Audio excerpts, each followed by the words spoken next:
This podcast represents the opinions of Tyler Barber and his guests to the show. This podcast is not intended to be a substitute for the medical advice of a licensed counselor or physician. The listener should consult with a mental health professional in any matters relating to their health or the health of a child.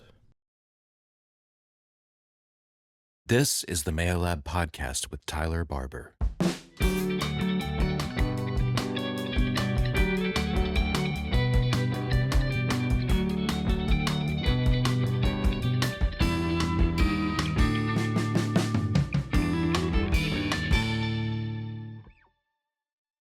Welcome back, everybody, for our research report. We are here today with Dr. Woods, and she's going to be telling us a little bit about imposter syndrome and her experiences with it. How are you doing today? I'm doing excellent. How are you? I'm doing awesome. So could you tell me a little bit about yourself? Yeah, so my name is Whitney Woods. I'm the Assistant Director of the Office of National Scholarship Advisement. It's a long title, but we call ourselves ANSA for short. We are housed within the Honors College at the University of Mississippi. Yeah. And so we work with students from freshmen all the way to alumni as they are pursuing prestigious awards and nationally competitive awards. Yeah. So most often people have heard of things like the Fulbright, the Rhodes, the Truman, the NSF GRFP, which is a National Science Foundation award. But basically, most of these awards fund opportunities for graduate study or research or even teaching abroad. Yeah. And so we help them with that whole process. So everything from the written applications to doing interviews, just anything and everything that we can do to help prepare them and then help them through the process. Yeah, that's super cool. And that's awesome that there's something like that exists to help these students. Yeah. So what would you say that the journey would look like from a student, from the point that they apply to the point that they, I'm sorry, let me rephrase that. No, you're good. So do you help them apply, or do you help them, I guess you probably do all of it, don't you? Yeah. Yeah. Yeah. So basically, what we like to do is meet students as early as possible. So a lot of times, we're very active with orientations, and especially for the honors, Welcome Week, and different events that are happening on campus, like student engagement events, especially for incoming freshmen, and current freshmen who are just starting. Yeah. I know a lot of students, since, a lot of time of a lot of times our awards fund post undergraduate opportunities. So basically, maybe funding graduate school or maybe an opportunity to go and do research or things like that. Mm-hmm. A lot of students think they don't need to come see us until their senior year. And honestly, by that point, there are still things you can apply for, but it really, really helps with these types of awards, the more practice that you have. Yeah. And also thinking really intentionally about what it is that they want to accomplish. So it's a very, very deep dive into their personal passions and their goals and their career interest. Yeah. And so the earlier we can start those conversations, the better. So we love when we have students that are freshmen that come in, and then we're able to work with them basically from freshman year all the way up into their senior year and even beyond. Cool. Currently right now, we have students that graduated, a year, 2 years ago that are on awards and they're wanting to apply for more. So now these students are 3 and 4 years graduated from the University of Mississippi pursuing master's degrees and working, doing, tons of different things. But we're still, helping them and helping guide them through what their career interests are, but also what, how their journey has changed and how they might pursue different awards. So I guess that's kind of a long-winded way to say, we want to help students through the entire journey. So it's literally, a student can come in and say, I have no idea what national scholarships are. And we'll go, okay, awesome. We'll tell them what they are. And usually it starts with a conversation of what they're interested in. And we try to find what awards match that. And say, okay, since this is your goal, you may want to consider these options. Yeah. And so, other times we have students that come in that know exactly what they want to do. They've researched all these different awards. They have friends who maybe applied, or maybe they have parents that are pushing them, saying, hey, I've heard about these opportunities. Mm-hmm. And maybe they're pushing them that way, so they've kind of already done some homework, and they kind of already know where they are. But essentially, we meet a student wherever they are in that journey, and help them from figuring out what awards fit best and how you go about pursuing them. Yeah. Even how should you start building your resume, through your freshman, sophomore, junior year, in order to be prepared for these senior awards. Mm-hmm. And so thinking about what that looks like, and then of course helping with the entire process. Many of the types of awards that we work with have a pretty rigorous campus endorsement process, meaning somebody from the university, mainly our office, has to endorse these students for various awards. Yeah. And so that involves like campus interviews. We put together committees of faculty and staff from departments all across campus. And our wonderful faculty and staff help us volunteering their time. And we do mock interviews. We help prep them. They read over applications. And of course, we read over applications nonstop, basically. I would say most students go through at least 15 to 20 drafts of an application. And that's probably a small number. Like for most awards, like we'll start, like for our senior awards this fall, like we're starting right now. Yeah. And students will start drafting now, and we'll draft all the way through the summer until the deadlines in the early fall. And so it is time consuming, and it is a process that requires dedication. And so we're just here to help support them in that in any way that we can, from written applications to interviews to even after that, what they do beyond. Yeah, that is a really good way to describe what you guys are doing. I got a clear picture now. That's awesome. I feel like it was a little long-winded, but... So my next question actually is kind of spinning off of what you just said, but have you, since you start with like freshman year, or you could start with freshman year, have you ever seen anybody kind of change their trajectory as they go along and like, yes. and they kind of, I guess, they find themselves more when they're working with you guys? Yes, definitely. I would say that's one of the most rewarding things about what it is that we get to do, because we do get to form those relationships with students. I think that's what makes it most meaningful. Yeah. And so I just finished up my 4th year in this office, so I'm about to approach, I kind of think of it in award seasons, kind of the way we work. And so I'm about to approach my 5th season working in this office. And so this graduation year was the first year I saw like a freshman all the way to a senior. Wow. So all of these students that I met as freshmen their first year, I even have one this year who's awarded a scholarship who I've met prior to their freshman year, and they were awarded the Truman Scholarship this year. And I remember when I met her, I was like, she's going to apply for Truman one day. And she applied this year, and she was awarded it. So it's really... I guess now I am officially seeing that and seeing the change. Because a lot of times, I mean, especially the types of students who apply for these awards, like they're very driven, very personally driven. high They're high achieving, but also it's just, besides grades and everything like that, it's really just like personally, like they have goals and they have things that they're passionate about, whether it's like, the local standards in the education where they came from, or, certain policies or things that are happening in our world today that they disagree or agree with, and they're wanting to fight for those. They have things that they're passionate about. And those definitely, it's interesting to see how those change.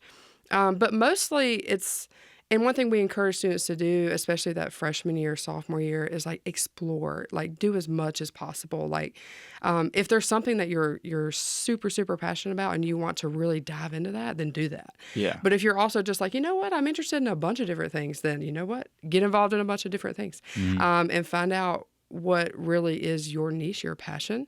Yeah. And so I think that's kind of what happens. You see...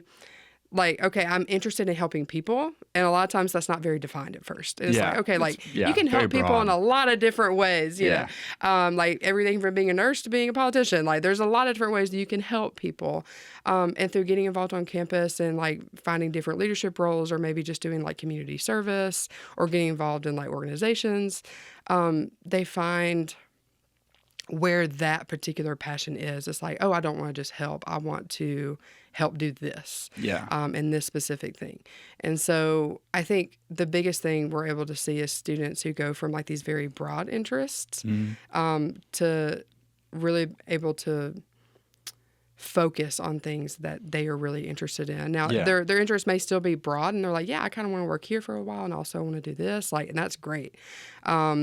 But it's like they become more defined in who they are, and what it is that they really want to do. And so I think that's the biggest thing that we get to see as we kind of coach them through all these years. That's super cool. Getting to see the it's got to be rewarding. It is. Yeah, definitely. So my next question's got to be, since we're going along with and we're talking about, I guess, working with them through their time in college.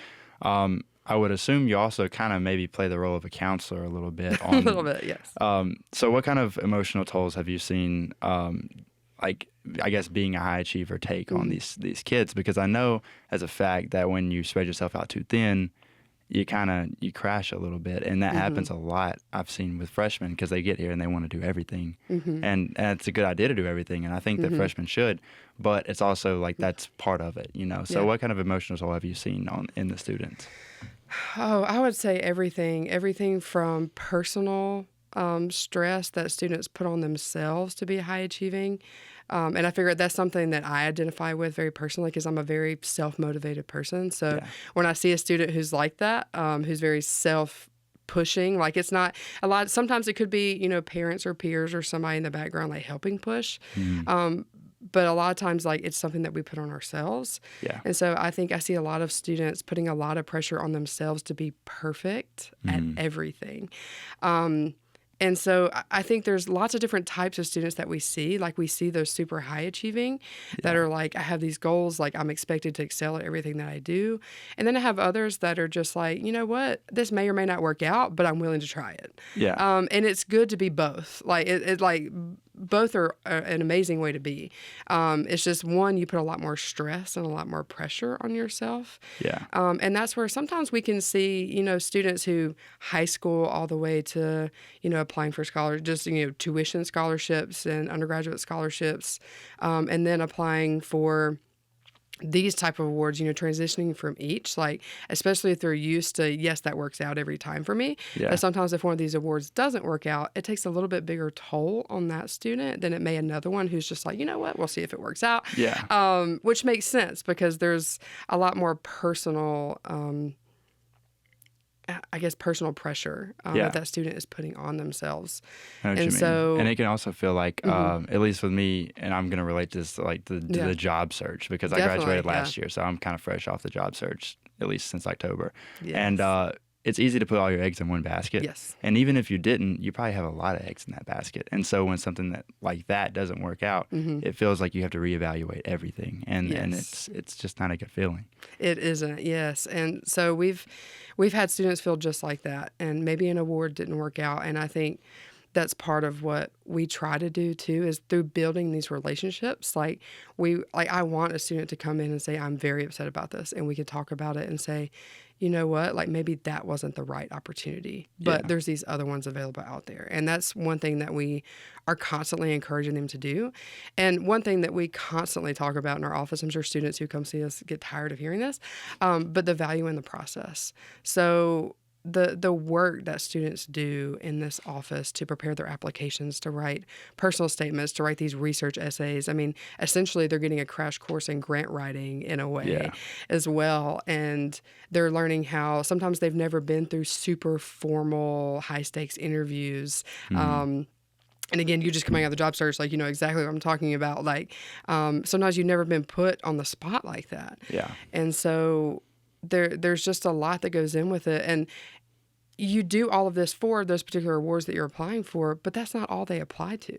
Yeah. Like, you may not get that award, but you're going to take that personal statement. You're going to take those interview skills. You're going to take that research essay. Yeah. And you're going to write an application to a graduate program that you want to apply to. That's another option of yours. And so we've had tons of students, and we've actually recently started keeping records just because it does happen so often where we'll have a student that, applies for an award and unfortunately it doesn't work out, but then they go and get into their top graduate program and they decide that that's the best option for them anyway. Yeah. Or we've had students that have applied to graduate programs and these awards been awarded them and said, but you know what, that was my dream school and I want to go to that instead. Yeah. Like, so they're using that writing, those experiences, that interview experience, and just the process of thinking through what it is they want to do and what it is they want to accomplish and why do they even need to go to graduate school, or why do they need to apply for these certain jobs, or why do they want to pursue research. Yeah. And they start thinking about all those things and how they align. And a lot of people just haven't had the opportunity to do that. I mean, I think even I was that kind of student. I ended up working in career services for several years before I was in this role. But nobody ever taught me how to do a resume until I was in graduate school. Yeah. Like, it happens really late. Like, nobody ever, I never had a class, or I never had anybody help coach me towards what is a resume supposed to look like. Yeah. Until I hit graduate school and I went, oh, I should have known this way earlier before. Definitely. So a lot of these students who are coming in, sophomores, juniors, seniors, we're giving them a crash course, and a On lot life. of tools, that they'll, well, I mean, in life, but also like tools that they'll need for success beyond just applying for national scholarships. Yeah, definitely. That's a great answer as well. So my next question, I guess, that I want to kind of merge into is, have you seen students, even if they didn't get or even if they did get the scholarship, have you seen them kind of feel like that they didn't deserve it? Like they kind of feel not less than, but just they don't seem to understand the accolades that they've achieved so far, and they kind of undervalue themselves, and they don't believe that they have what it takes to get this scholarship. Yeah, I think that's a very difficult question to answer because sometimes students don't tell you everything that they're feeling. I have not personally had a student tell me that after they've received an award, that, oh, I didn't deserve it. We have some that are more shy about like sharing those accolades, and they're like, yeah, I don't really want the attention for getting that. Or like sometimes through the process, they'll say, please don't announce it if I'm applying because I don't want people to know if I don't get it, or, things like that. Like, so those types of things I think happen pretty often.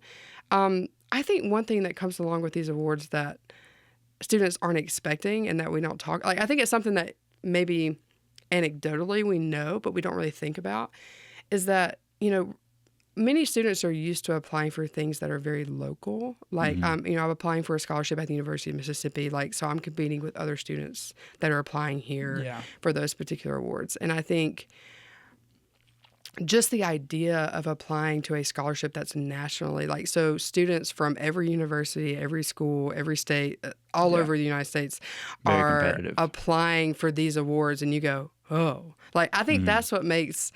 I think that's one thing that really kind of makes students pause for a second when they start to think about these, because that's very large scale. And, most students aren't used to saying, oh, I'm competing against literally everyone in the U.S. For most of these awards. Like, it's open for literally anyone to apply. It's not just people that are around me. And so that can make it very intimidating. And it's also, I think, especially with many of these awards,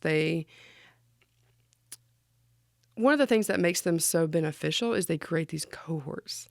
So like they're bringing minds together from all different fields, all different academic disciplines, all different interests and passions, and putting them together and say, hey, I want all of your diverse opinions and your diverse backgrounds and your viewpoints on the world to come together to solve our current world's issues. That's essentially what they're doing in a nutshell.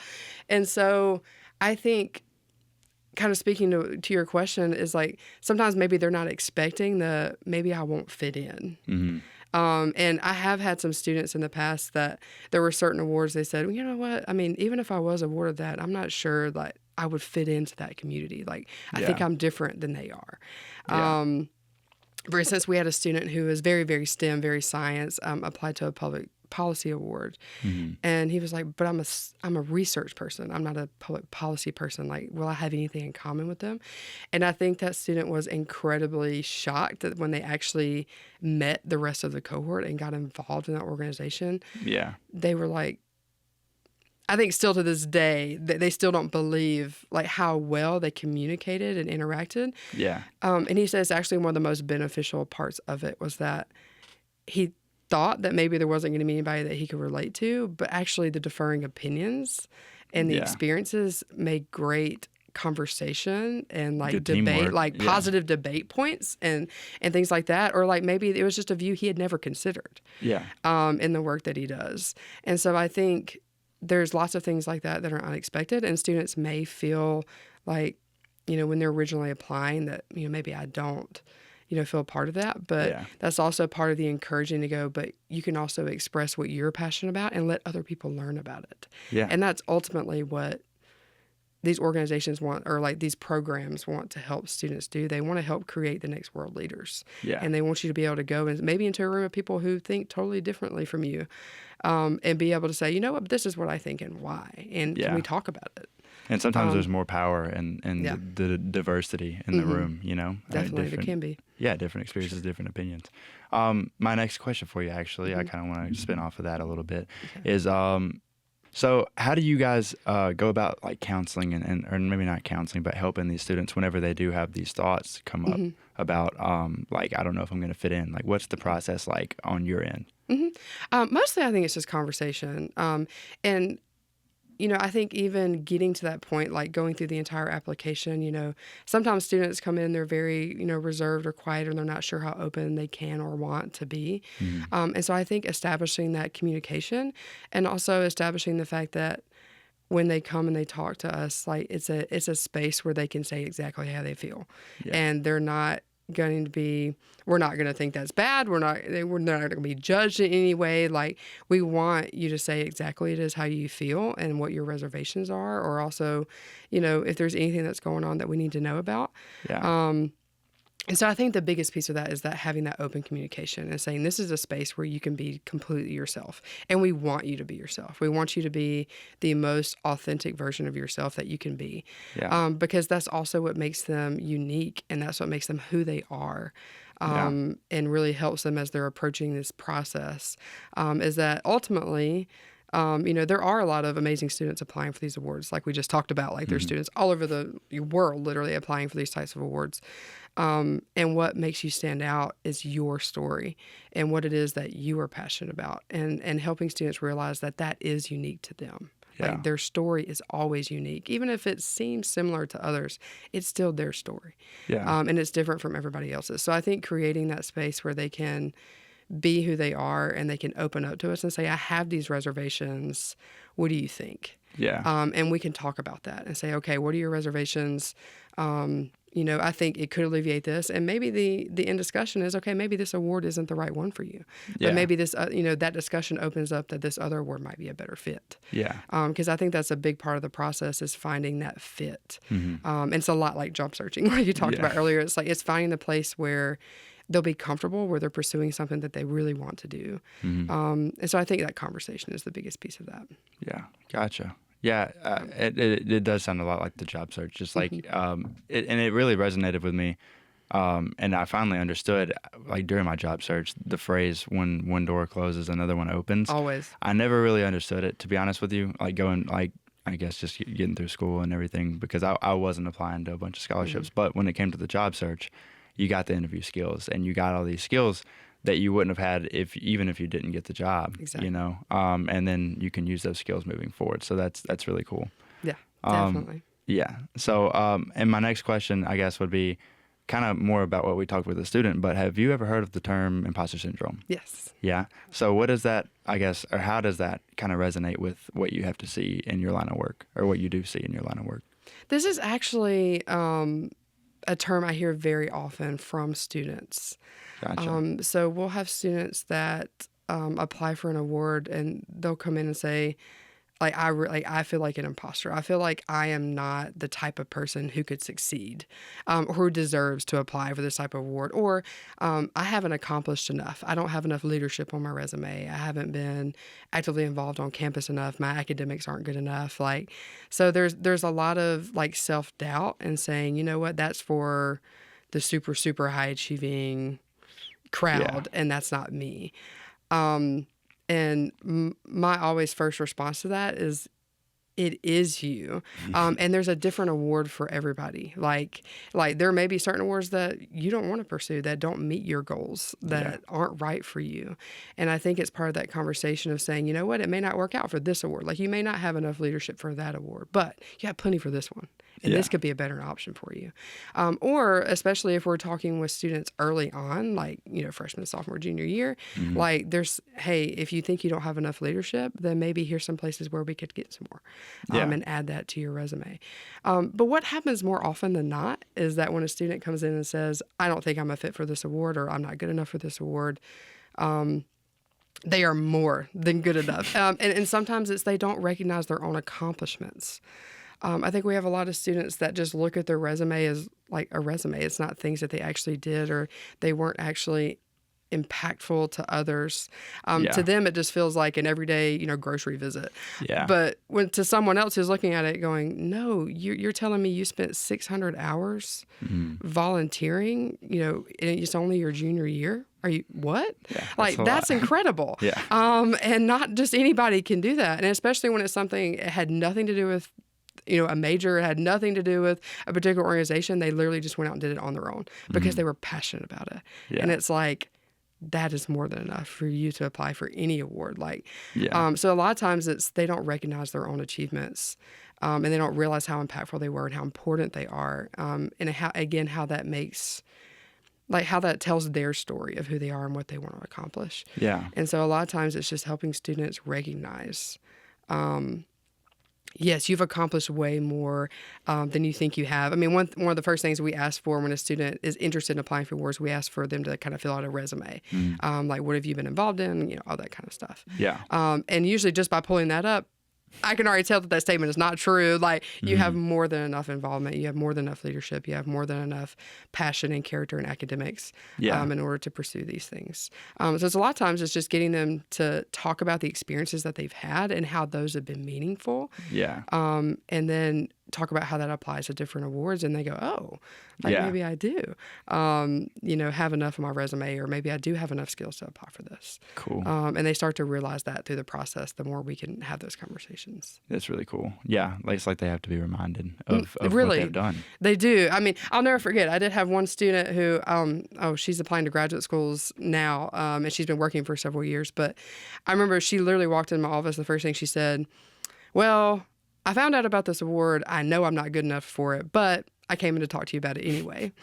And she honestly is still, just one of the cases, one of the students I'll never forget working with, because incredible experience, incredible passion for what she wanted to do. I think that's the thing that always made her stand out, was she truly loves what she does. Yeah. And even now, she volunteering, no matter how much work she's doing, she finds time to do what she loves. Yeah. And she always makes time for it, and she's so impactful. And she ended up applying for an award and becoming a semifinalist, and she didn't win, unfortunately, but she even talked about it when she graduated. She was like, I didn't think I was fit for this at all, but it was one of the most rewarding experiences I've ever pursued while in my undergrad. And just hearing her say that it's just something I'll never forget. And it was so rewarding for her, obviously, but also for us and what we do. Yeah. And, she went out and worked for several years, and now she's applying to graduate schools here. Yeah. And so we can't wait to see her back on campus. So, that's super awesome. So do you think that it may be something about the scholarship process or award process that makes people kind of start to feel this way? Do you think that they could be just trucking through life fine, and then when it came time for a competition, they start to freak out a little bit? You think that's what it is? Definitely. So the pressures in the process, there are a lot of deadlines. There, just the process in general. For most awards, like I said, they have endorsement processes, and we have campus deadlines set for that, so we can make sure and get all these things done. And so, and the timing of them is also pretty unfortunate, just because it doesn't matter what time of year it is. Most students are very busy, but most senior awards, all the deadlines are September, October. So right in the middle of the semester. Yeah. And then junior, sophomore awards are right around Christmas and just after the new year. So students are going to a new semester, maybe they're doing finals, midterms, all kinds of stuff. And especially the closer a student gets to their senior year, they have their theses they need to do. They have senior projects. They're trying to find jobs maybe. There's a lot of different pressures. And just the pressure of, okay, it's my senior year, I'm applying for this award. What if you don't get it? Do you have a job backup? It's not just them, it's their peers. They're looking at their peers saying, oh, it's, February and I already have a job lined up. And I'm like, those people, that's incredible. But most people aren't that lucky to already know what their job is going to be that early. It's kind of like approaching a cliff as a senior. It is. You want something else to step on. You want to plan around that. You don't want to just fall off. And this is what it feels like, at least. Yes, it can. And it's so hard just to see what works out. And I think it goes back to what you were saying earlier, when one door closes, another opens. And, one thing we always encourage students to do is don't close a door yourself. Leave them, unless it's something you definitely don't want to pursue, then that's fine. But if it's something that you're open to and that you're interested in pursuing, don't close that door prematurely. Try it. See it, just see what happens. So for most seniors, it's yes, try for these awards, but also apply to different graduate programs, that you may be interested in, and maybe even apply for a few jobs, and see what works out. And what I always tell students, and what I firmly believe, and this is kind of like you mentioned earlier as well, the more you experience and the older you get, you kind of learn these things you didn't think about when you were in your undergrad. But I believe things always work out the way they're supposed to. Yeah. And even if where you find yourself is not where you thought you would be, there's always something that you can learn from that, and there's something that you can gain from that. And so even if like one of these awards didn't work out, or maybe a graduate school, that you applied to didn't work out, there's always something else. Just make sure you keep your options open and you apply to anything that you're interested in. And, I think making sure that students keep doing that, I think is very important. Definitely. Growth is very I important. think I forgot your question as I was responding. I forgot it as well, but I think I hope I answered it, because think... it was one of those times where I kept rambling so much that I forgot what your initial question was. It's okay. I think I just launched into an example. That's all I did. It was a really good example. I'll give you that. So my next question actually is going to be kind of, I guess, zooming out a little bit, but do you think that I guess like professors and higher ups like faculty and staff could do anything to help these students with these feelings, or do you think that this is more of a personal battle that they need to not really have to go through, but like if they do go through it, then that's what they need, rather than somebody else being able to, I guess, influence that? I would say they definitely need both. So there is that definite, especially when feelings of imposter syndrome and self-doubt, there is that individual piece that only the individual can address. Sometimes it doesn't matter how many, positive words or how much praise you get from the outside or encouragement you get from the outside. If you don't start personally believing that yourself, then the change really isn't going to happen. So I would say there needs to be, the individual has to work at it by doing things like taking out negative talk. I mean, I feel like I'm preaching to the choir a bit because I do this to myself all the time. I often tell students that if I applied for one of these awards, I probably wouldn't get it. So I literally feel the same way. Which makes it really interesting. But a lot of times, you have to decide when you have a negative thought come up and say, "Oh, I don't belong here." You go, "No. I've accomplished a lot. I've done a lot. I've worked hard. I deserve to be here. And my opinion matters." And it does. It really does. And so there has to be that personal, intrinsic choice to make a change and make a difference.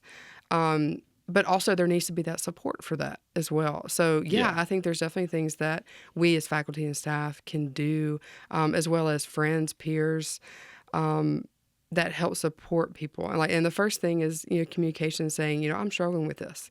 And a lot of times that's the individual that has to come forward and say, I'm just not sure that I deserve to be here, or I deserve to have this. Yeah. And sometimes it's that opening up and being willing to communicate about it. Yeah. And so that's the hardest step, is definitely. I agree. Coming forward and saying, I struggle with this. Can we talk about it? Yeah. And I think a lot of times, I've met with students that I may be the first person they've ever said that they feel that way to. And so it's about opening up to the communication, and then I can figure out how to support that individual based on what they need. Yeah. And so I think faculty and staff across campus, as well as other students, can do this for their friends and their peers and our students. Yeah. And I think one thing, especially in our office, we have encountered many a student who said they have struggled with imposter syndrome and self-doubt.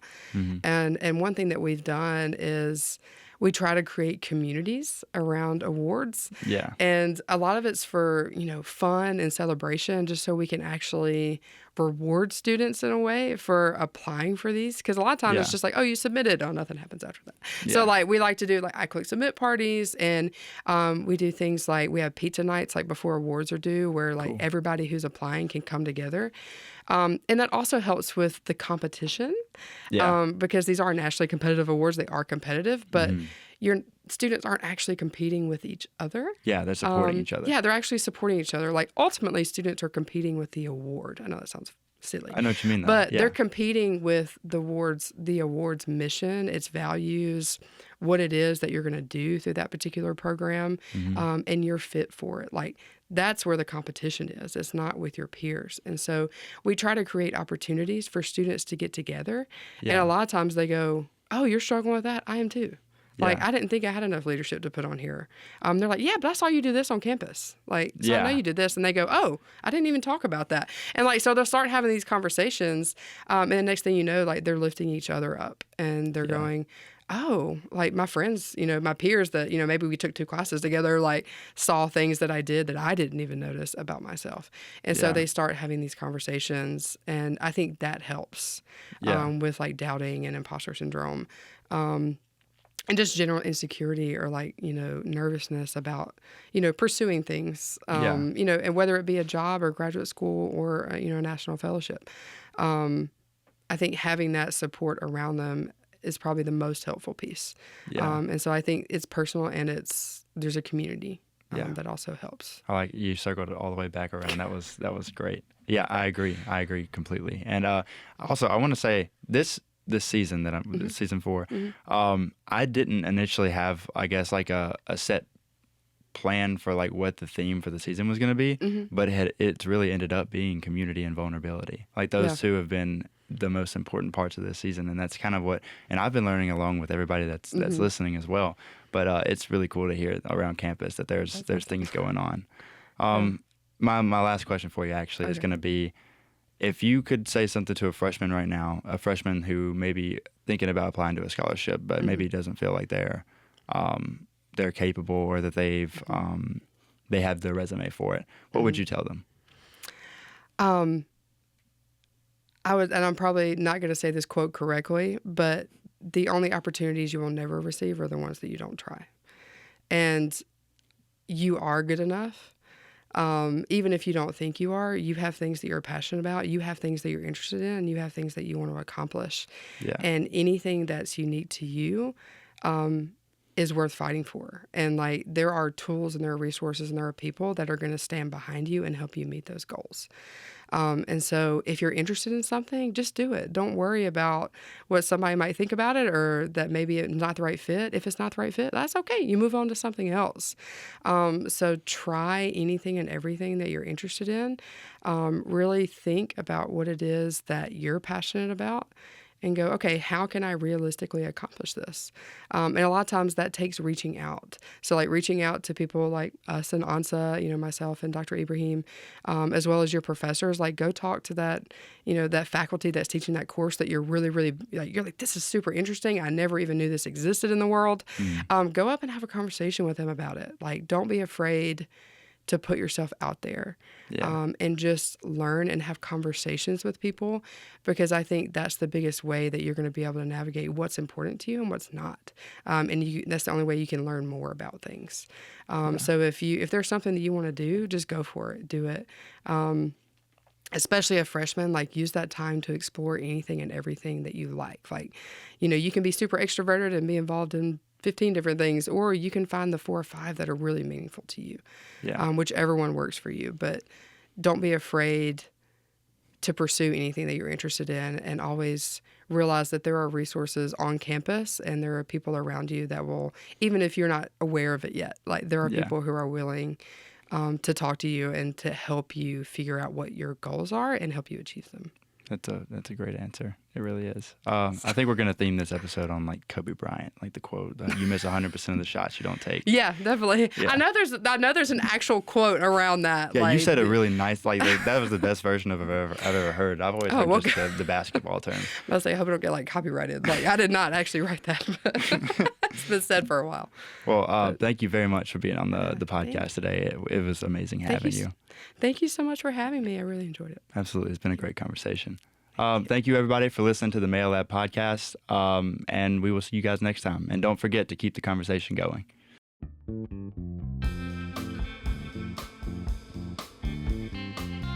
Thank you so much for listening to the Mayo Lab podcast.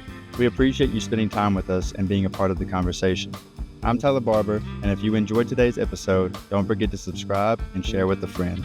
Until next time, keep the conversation going.